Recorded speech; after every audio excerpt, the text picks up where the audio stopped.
Russia believes its S-400 air defense system has created an impenetrable no-go zone, but they haven't accounted for the Saab Gripen E.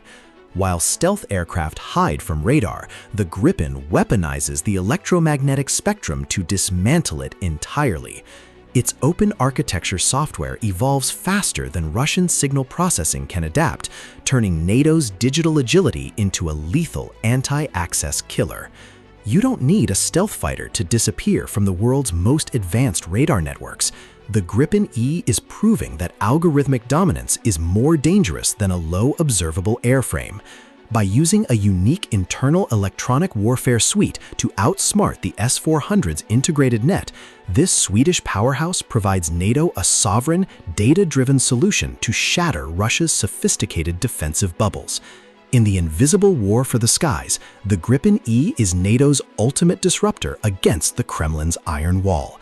We are breaking down how this fighter uses digital agility to neutralize the S-400, proving that superior software can outpace rigid hardware in 2026. This isn't just a jet, it's a flying supercomputer designed specifically to blind and dismantle Russia's most feared anti-air systems. For years, Russia's S-400 and S-500 systems have been marketed as the backbone of a giant anti-access shield, a network designed to turn places like Kaliningrad, Crimea, Eastern Europe, and parts of the Baltic Sea into dangerous no-go zones. The S-400 alone is credited with long-range engagement capability of roughly 250 to 400 kilometers, and its deployment in Kaliningrad has made NATO planners treat the region with extreme caution. But here is the problem. These systems are not magic walls. They are powerful, layered, and dangerous, but they still depend on radar coordination, targeting data, command links, software logic, and operator decisions. And this is where the old belief in stealth begins to crack. Traditional stealth aircraft reduce radar visibility, but they are not invisible. Modern integrated air defense networks use different radar bands, including lower frequency sensors, to detect or cue against stealth-shaped aircraft. In simple words, stealth may delay detection, but it does not guarantee total safety inside a dense radar web. Even advanced stealth needs electronic warfare, networking, and standoff tactics to survive. That is why the Gripen E enters this story as an unexpected disruptor. It does not try to win only by hiding its shape. It tries to attack the enemy's decision cycle.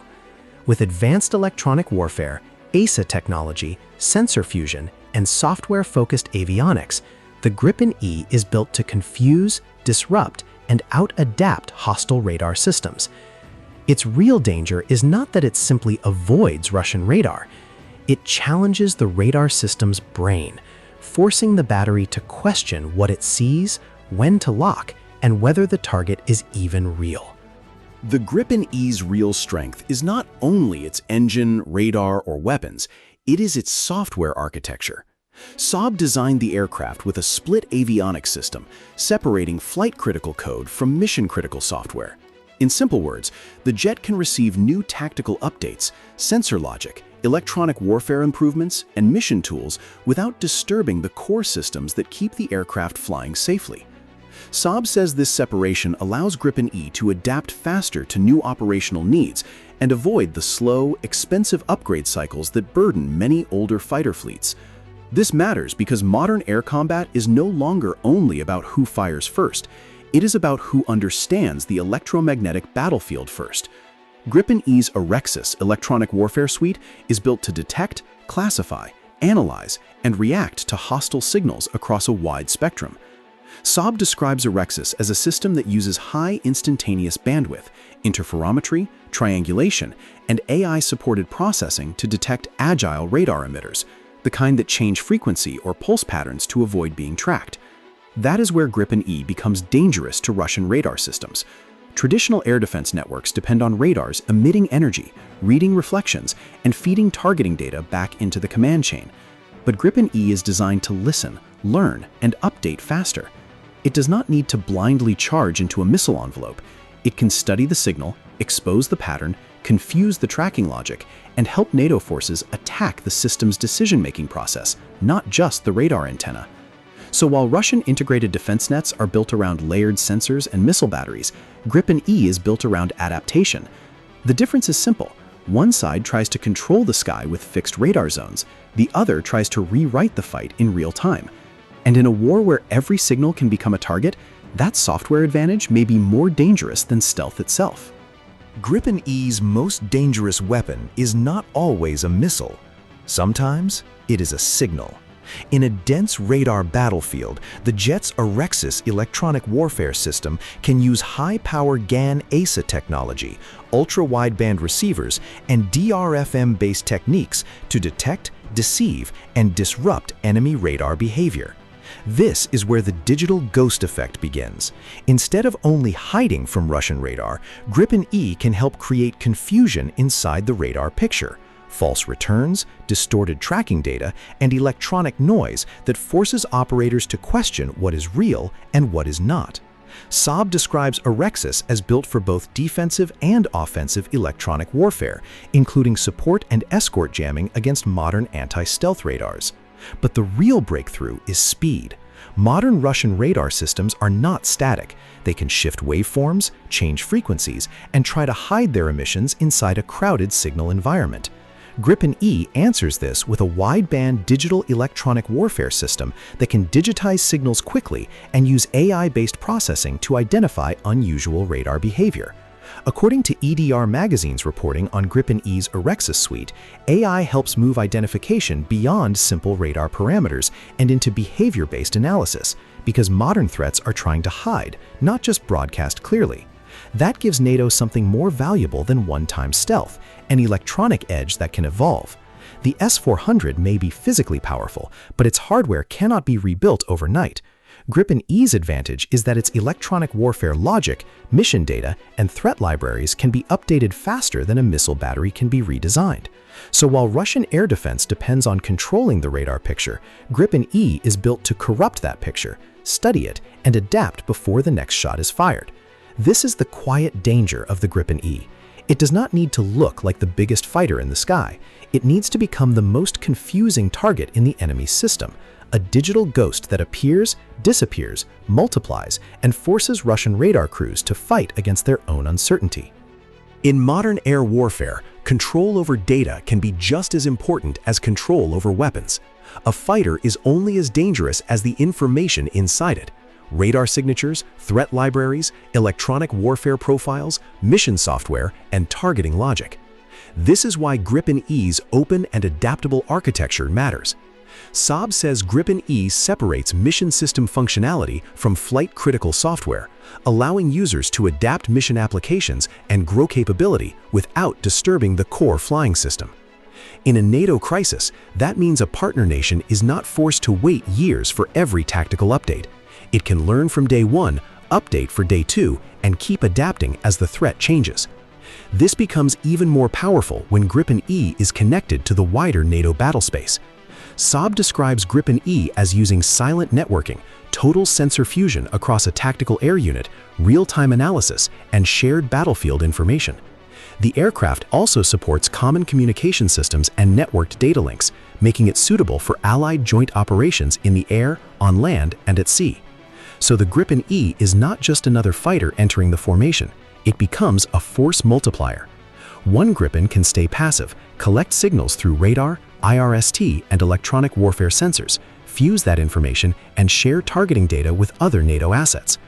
That means older non-stealth aircraft do not always need to fly deep into the most dangerous radar zone. They can launch standoff weapons from safer ranges, while Gripen E helps build the targeting picture. Saab's own Gripen E material highlights Link 16, tactical fighter links, shared fused sensor data, and standoff precision weapons such as Spice 250 as part of its networked combat concept. That is the strategic shift. Russia builds air defense around missiles and radar coverage. NATO's advantage comes when every aircraft, sensor, ship, drone, and ground unit becomes part of one moving intelligence web. Gripen E fits into that web because it is not only designed to shoot, it is designed to sense, share, confuse, and coordinate. In a future Baltic crisis, that may be the difference between sending aircraft blindly into a radar trap and turning the entire NATO formation into one connected strike system. A small wing of Gripen E would not need to charge directly into a Russian air defense bubble. Its mission would be smarter than that. First, the jets would operate as a connected electronic warfare team, listening, mapping, and identifying the radar emissions around the defended zone. The S-400 is dangerous because it can engage targets at long range, but its strength still depends on radar awareness, command coordination, and clean targeting data. Once that radar picture becomes confused, delayed, or overloaded, the entire no-go zone begins to weaken. CSIS describes the S-400 as a 250 to 400 kilometer range system, capable of engaging aircraft, UAVs, cruise missiles, and ballistic missiles, which is exactly why breaking its sensor confidence matters so much. This is where Gripen E changes the cost equation. Instead of relying only on expensive stealth aircraft to physically penetrate every threat ring, NATO could use electronic dominance to reduce the enemy's ability to see, track, and prioritize targets. Gripen E's value comes from combining AESA radar, IRST, advanced electronic warfare, communication systems, real-time signal analysis, E-lint collection, and networked sensor fusion into one fast-adapting platform. Saab says Gripen E can share analyzed battlefield information in real time and use electronic warfare to disrupt enemy capacity while protecting itself. That matters because a pure stealth-only strategy is powerful but expensive to sustain. The USGAO reported that projected F-35 sustainment costs rose from $1.1 trillion in 2018 to $1.58 trillion in 2023, while planned use and availability decreased. Gripen E does not replace stealth, but it gives NATO another route: confuse the radar network, expose its emissions, feed targeting data to the wider force, and allow legacy aircraft or standoff weapons to strike without every platform needing to be a fifth-generation jet. So the real mission is not just to destroy one radar vehicle, it is to dismantle the enemy's confidence. When radar operators cannot trust what they see, when command links are under pressure, when false targets appear, and when NATO aircraft are sharing a live sensor picture faster than the defense system can react, the anti-access bubble stops looking like a wall and starts looking like a trap for the defender. That is why the Gripen E is so dangerous to Russian radar doctrine. It is not the biggest fighter, and it is not marketed as an invisible superweapon. Its power is sharper than that. It turns the electromagnetic spectrum into a battlefield, makes the radar system doubt itself, and gives NATO a cheaper, faster, and more flexible way to break open contested airspace. In the Baltic, Eastern Europe, or any future high-threat zone, Gripen E's deterrent value is simple. It tells Russian radar crews that switching on their system may be the moment they reveal themselves. Conclusion: the Gripen E is not dangerous because it promises to be invisible.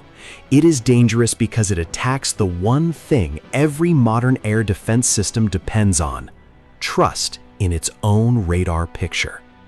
Russian systems like the S-400 and S-500 were built to create fear, distance, and denial.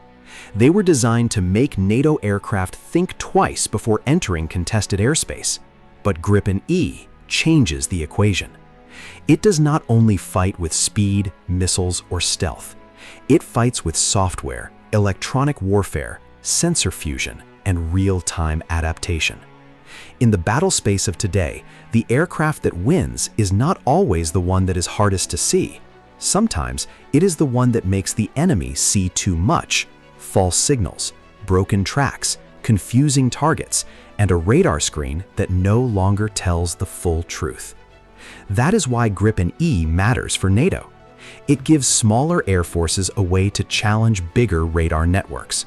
It allows allied forces to share targeting data, protect legacy fleets, support standoff strikes, and keep adapting faster than fixed air defense hardware can evolve.